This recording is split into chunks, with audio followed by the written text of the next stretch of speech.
Alright, what is up, guys? So, recently I had a commenter, and I'll put their name up on the screen, who was asking me, for the sake of new players, and particularly in regards to Melty Blood type Lumina, how important are the tutorials and mission modes and things like that for, learning the game?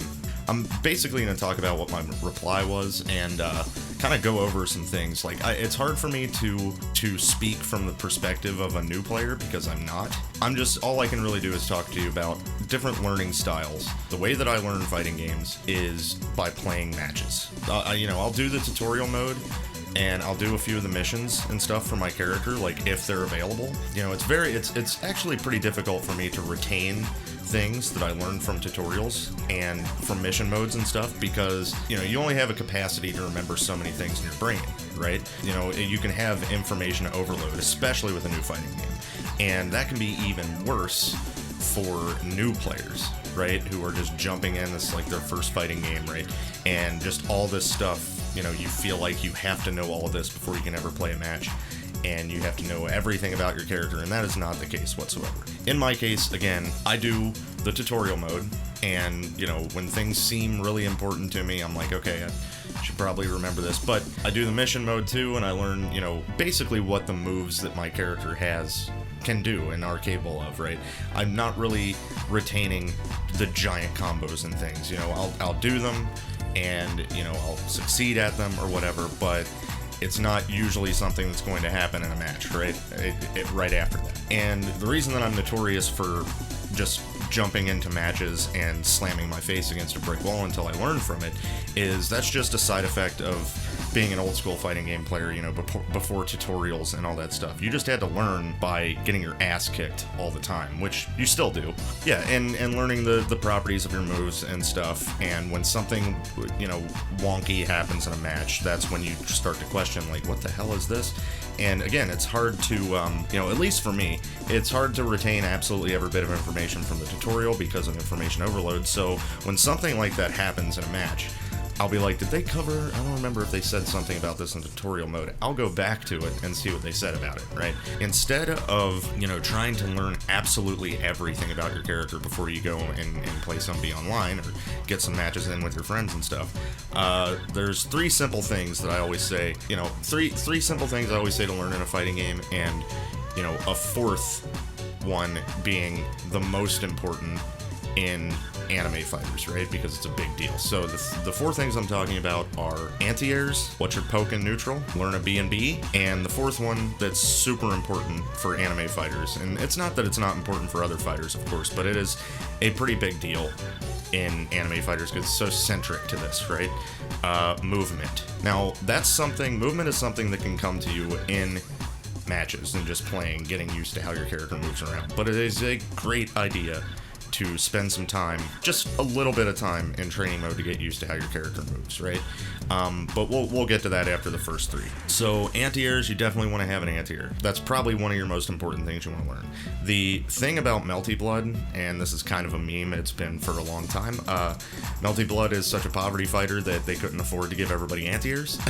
It was kind of a luxury in the old games to have an anti-air, DPs and stuff. Viakia is a great example, of course. EX shield jab was her best anti-air, and it required timing and everything. It wasn't just, hit a button that has a high hitbox and catch their jump in and stuff like that. You could use 5C for it, but that was also difficult to aim and very slow and very punishable. Yeah, learn an anti-air, find one, and you definitely want to make sure that you remember you have that, because that is huge. If people can just jump in on you and do whatever they want, you're not going to get anywhere. Number two, a poke.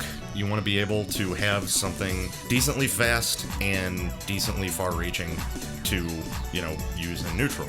You want to be able to whiff punish someone. You want to be able to have something that's going to reach their whiff. So, and it's just good in general for controlling the space in front of you too. Like saying, hey, I'm putting this big dumb move out. If you walk into this range, you're going to get hit by it. So you can kind of condition your opponent to stay away. But that's a little bit slightly more advanced than what I'm talking about here.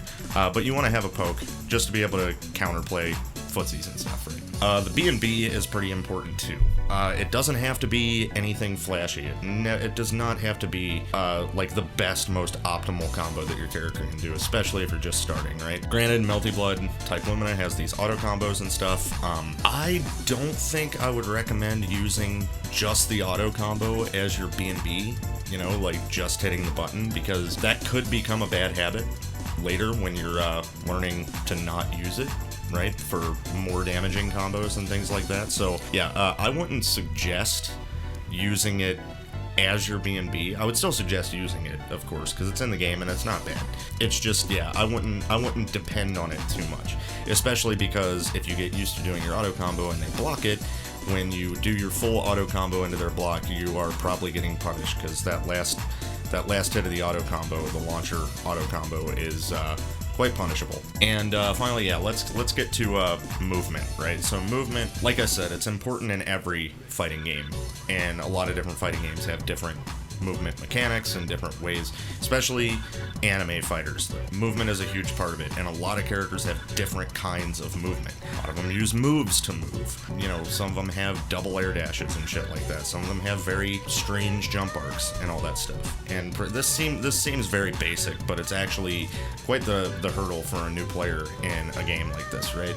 You want to be able to maintain, like, understand how far your jumps move you, understand how far your air dash goes, where on screen you can stand. You can get right in your opponent's face really fast, where on screen you can stand that is going to deter them from moving forward, or where you're going to lock them into trying to poke you and you can whiff punish them, stuff like that. So movement is incredibly important. As far as Type Lumina, I will suggest specifically for this game, Shield, you do want to spend some time in training mode. Probably, I mean, obviously you can learn it from playing matches too after a while, but I would suggest going into training mode and setting your opponent to shield your attack and do random follow-ups so that you can learn the timing for delaying your shield if they do the B cross-up one, just kind of reacting to whatever the follow-up they do is, and also how to punish it if you decide you're going to shield do nothing. Let's say, you know, they shield and then they do the shield cross-up, right? You can delay your shield and shield it, and a lot of people are going to start mashing shield, especially online right there. They want to enter that RPS because it's pretty random and they have a better chance of getting something out of it. But if you shield that cross up and do nothing and they just mash shield back, then you can grab them, you can punish their shield, especially if they're still airborne. You know, they're going to hit shield and fall, and then their shield disappears when they hit the ground. You can do your auto combo if that's something that you're comfortable with. There's a lot of nuances there with shield. It's very simple, but it's also pretty stupid. Yeah, I guess in the case of new players, that tutorial is probably really good to pay very close attention to. You might not be able to retain everything, but when you run into something that's weird, just go back to the tutorial and find that chapter about that thing that you were like, what the hell? And just see what you can learn about it. But yeah, there's no shame in just jumping online and getting your ass kicked, because a lot of the time that's the best way to learn. Again, like games like ST, there was not a tutorial. Games like Street Fighter Alpha 3, there was not a tutorial. There was nothing telling you what precisely V-ism did. There was nothing telling you, you know, what a crouch cancel was. There was nothing telling you could use different levels of your super. You know, these are things that you learn by playing or by experimenting and stuff. But with the implementation of tutorials, like in-depth tutorials for new games, I'm not sure what's the best choice. Whatever makes you feel the most comfortable. If you think tutorial is very, very important, play the tutorial, play it multiple times to learn everything from it. Mission modes, if you really want to do that, if you want to learn big combos with your characters and stuff like that, that's whatever. But when it comes right down to it, that combo that you're doing in mission mode, you're going to have to land in a match at some point, and you're going to have to react to the fact that you got the hit and then not drop that combo. So just remember that shoving a whole bunch of information into your brain before you go online is not the easiest thing to deal with. Despite all of the resources and stuff within the game itself, although it's put together right in a row and teaches you a bunch of stuff, tutorials, I feel, are not the way to learn fighting games. Also, I had another comment talking about, where do I learn my combos and stuff. A lot of the combos that I learn, I randomly come across in training mode while I'm messing around with different moves and stuff. But there are also, particularly for Type Lumina, there is a MELTY Discord, I've mentioned it quite a few times, that has actual character threads there as well, with a lot of people discussing only the character you play and giving really good information. There's a couple of other YouTube channels out there as well, putting up raw match footage between S-rank players with like almost every character, so you can kind of see the sort of strategies that they use, and there's no shame in stealing them. There never is. In this day and age, there's no more of that old school save that shit for nationals stuff where people would just, like in the arcades and shit, they would fucking learn one thing with their character and you'd be like, oh hell, or something in general about the game, and they would just wreck you with it. You'd be like, man, how did you do that? And they'd be like, I'm not telling you. Now everyone's very open with what they learn. It's kind of leveled the playing field in a couple of ways, because the people who would probably not have found that shit out on their own can now carbon copy combos and stuff like that. But I think that this age of high information about fighting games, and just a lot of information about fighting games, it's a very good thing. I'm no longer in the days of having to like go on SureYouCan.com and downloading a zip file with like a 3.5 minute match on it and trying to learn from that one match because it took so long to download. There's no more of that. You got YouTube, you've got a bunch of discords for every fighting game you would ever want to play, you've got top players interacting with people and giving advice and stuff like that. It's a great atmosphere out here. It's a great time to be a fighting game player. That's all I wanted to say. All you new players out there, hang in there. You'll get there, I promise. It takes time, especially the brand new players to fighting games who are coming in with no previous knowledge of playing any fighting games. Don't be discouraged. It comes with time, just like everything else. And have a good night, guys. I'll see you next time. Peace.